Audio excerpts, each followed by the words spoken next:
Yan o. Bumper sumabit.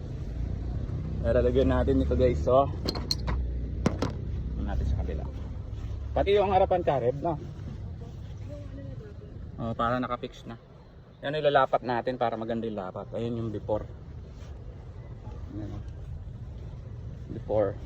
Para mamaya makita natin yung after. Dito sa harap. Yan o. Nakaangat. Kailangan maganda yung pagkakalapat niyan mamaya. Ito maganda yung lapat nito.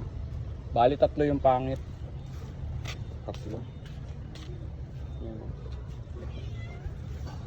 Ito nasa kabila eh. So yan guys oh. Ganyan. Kaya nag-adjust pa natin to. Sa una fail tayo sa una. Yan o. Hindi ko siya pinagdikit para magkalayo. Para medyo sa pag dito mas mamay na yung pwersa. Ganyan lang. Oh, wala tayong kuryente. Gamit tayong power station. Ito yung power station ko eh. Battery ng e-bike. Yan. Tapos tong inverter lagay natin dito. Negative. Yun. So on natin to. Kapag nabasa, sira. Ayun, gumagana. Ay, gumagana teng oh. Oh. Kaya alam na yun.